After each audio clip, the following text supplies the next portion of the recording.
Hi, I'm Mike Camargo from allthingsrosendale.com, a new website starting in January 2014, bringing you information on events, shows, activism, government, volunteer opportunities, and more throughout Rosendale.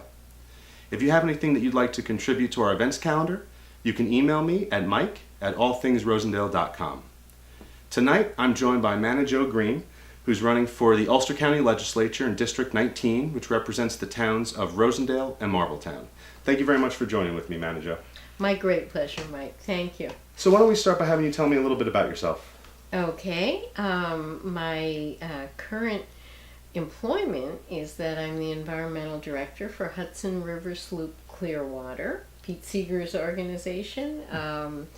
That has been instrumental in helping to clean up the Hudson River, getting the Clean Water Act passed, and bringing kids and adults, but mostly children, out on the water, teaching them about the science and ecology of the river, but also about navigation and the beauty and water transportation, and inspiring the next generation to care for the river and to love it for its beauty and all it has to offer.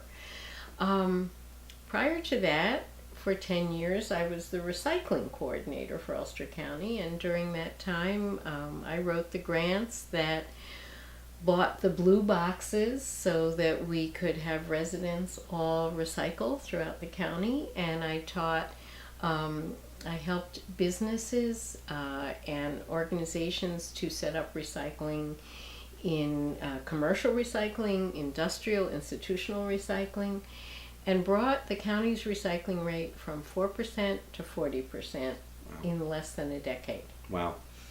During that time, I got interested in other environmental issues and did some volunteer organizing and ultimately became the environmental director for Clearwater.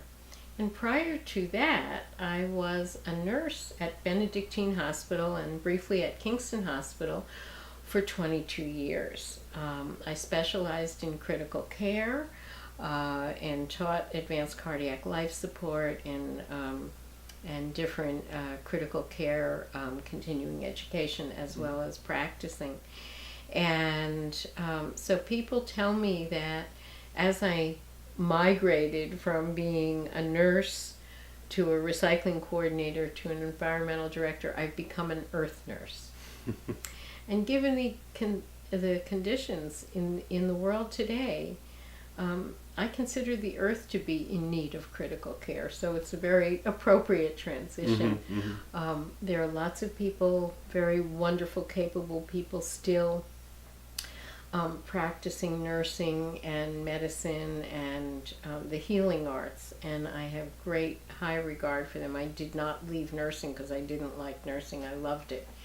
But I saw a need that other people were not yet addressing, and so I took the steps necessary to prepare myself, and this is what I do. And so that's a little bit about myself. So why are you running for the legislature? I am running because I was very actively recruited by people on both sides of the aisle, Republicans, Democrats, working families, independents. People know of the breadth of my knowledge and experience and felt that my expertise would be very beneficial at the county level. For example, we are still exporting our waste. We're doing a very good job at recycling and increasingly composting and waste reduction and managing our hazardous waste and household hazardous waste. All of those things we've made tremendous progress. But for the residual waste, we are exporting our waste either to Western New York or Pennsylvania or any place we can find it. And to do so, it's costing the county over $3 million a year. And that represents $3 million in fossil fuel being burned to export garbage. We need to find ways over the next 20 years of reducing those costs and reducing those polluting emissions. And given my background, that's one area of expertise. And, healthcare, green building, renewable energy, sustainable development. These are all things that are very important to me. And skills and a track record of getting things done that people felt would be very valuable at the county level. That's great. What are some other issues that you think you're going to be coming up against for the county? Well, I think the major issue, of course, is the state of our economy and how we're going to address that. How are we going to create meaningful, lasting jobs so that the growing unemployment rate is reduced in Ulster County, and that we're able to generate a tax base that allows us to do the essential services that government provides. Personally, I think that one of the biggest problems is, in terms of the economy, is the amount of wealth that is increasingly accumulated in the hands of a few at the expense of many. And this CEOs that are making 100 times or 1,000 times or more what the workers in their corporation are making. If somebody is managing a building, they are absolutely entitled. They have huge responsibility. If somebody's managing a business or an organization, they have huge responsibilities, and they should be paid more than the average person working in that business. But everybody has a valuable contribution to make, and the difference between the lowest paid workers and the highest paid workers, I think, is one of the things that is sapping the health of our economy in the county and nationally. So what would be some of your plans for addressing that? Well, because we are also in a climate crisis, I think that there's a dual benefit to addressing climate change by actively transitioning to a green energy economy. And that involves energy efficiency, that involves installing renewable energy, it involves finding ways to balance a portfolio of wind and solar and possibly hydroelectric and tidal. All of this work is actually being done. It's simply a matter of putting it into place. And that will create good, lasting jobs, skilled jobs, and jobs that will address a problem, mitigate climate change, and help the economy. That's just one of many examples. So you have the environment is obviously very important to you. Yeah. But also, looking for, the economy, given our state, like you said, does need some attention as well. Yes. So is there anything else that you feel like that the county is going to be faced with during the next election cycle? I know that there has been some talk about the decrease in the budget for the sheriff's department. Yeah, that's a tough one. In going door to door, I really have listened to what people say. I hear people that work for the sheriff's department say they've been working for, 12 or 13 years without a contract. I continuously hear both sides of every story. And I believe that if we can get the people, the pro-gun and the anti-gun,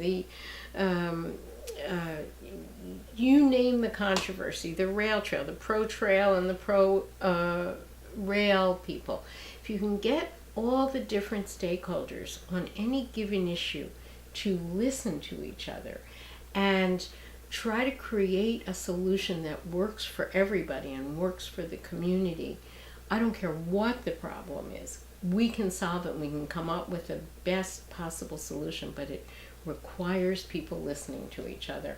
And I've had some very positive experiences in that regard, and I'd like to bring that experience to the legislature as well. I know it doesn't sound like a politician. Most politicians are out to win and have very strong opinions. I have strong opinions, but I also listen. And I know that it's through that listening that we can create these collaborative solutions, whether it's to the economy, the environment, healthcare, which I care deeply about, education. Our schools are, the quality of education, the quality of healthcare is being diminished at times when we have the knowledge and we do have the resources. You know, one of my heroes is Van Jones. Do you know Van Jones? I don't. Okay, well, you must look him up. Van Jones says, we're not broke, the system is broken. And that's what I want to be part of, is how to repair a broken system so that we really can enjoy prosperity without compromising the environment now and for future generations. So it's really just getting everybody, as many people as possible, involved on all sides And of an getting issue. people to listen to each other. And listening to each other, very important. Yeah. Excellent, Yeah. excellent. Is there anything else that you'd like to discuss tonight? Well, let me think about that. Right.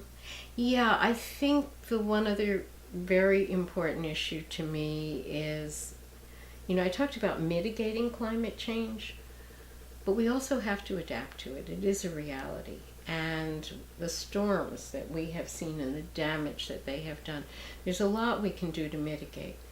But we also have to be sure that people are prepared, that, for example, we've identified elderly and homebound, so that if there is a crisis, someone will know and be able to check on them and help them. We need to improve support for all our first responders. That goes back to your question about the Sheriff's Department.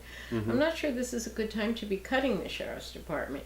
What I do want to do is be sure that all government funds are being invested effectively. So if there's waste, we should get rid of it, of course. But we are in a crisis, and first responders, absolutely, whether it's police or fire or government officials or the emergency shelters, we need to make sure that that system works, because we have not seen the last of the disasters that we experienced in Sandy and Hurricane Irene and Lee. And we need to be prepared to know how to handle them, to have the least negative impact on the community, and assure community resilience, economic resilience, meet people's emotional needs after they've been through a disaster. I've heard an awful lot going forward about how much healthcare and mental health services have been cut. Streamlined makes sense in a tough economy, but you have to be very careful that you're not cutting here and then building up a bigger expense there because people didn't get the preventive treatment they needed. So those are the things that I want to listen for and try to bring some wisdom and experience to. And really look down the road. Yes. Yeah, absolutely. So and you have a website, is that correct? I do. It's just manajogreene.com. I never thought I'd be a .com. But it's MANNAJO, Greene with an E.com. I want to tell you, just recently I found out that an interview that someone did with me ended up in a book called Remarkable Women in New York State History. And this goes back to Sojourner Truth and some of the most incredible people. And I'm in this book. But because of spell check, my name is misspelled. Oh. So it's Manna Jo Greene without the last D. So that's why I was spelling it for people. If you want to find my website, it's Manna Jo Greene with an E. Right. And I'm so deeply honored to have my life. And I guess the other thing I want to say is that I cut my teeth in the civil rights movement. I cut my teeth as an activist working in the civil rights movement because I saw injustice, and when Dr. Martin Luther King said, I have a dream, I shared that dream. And I spent a lifetime trying to promote social justice as well. And that's why someone like Van Jones is a real hero of mine. He wrote a book called Greene for All. Greene is not a crunchy granola hobby for people. It is our air, it is our water, it is our children's future. He understood that, and he brought together and enrolled people in protecting their environment and creating jobs in the process. And so he's become a great hero as well. So there are a lot of aspects to why I'm taking this on. And I hope I can do it in a way that continues my reputation as an environmental progressive, a fiscal conservative, and someone who gets the job done. Great. Well, thank you very much, Manna Jo. It was a pleasure talking to you tonight. Likewise. So, Thank you, Mike. Election Day is November 5th.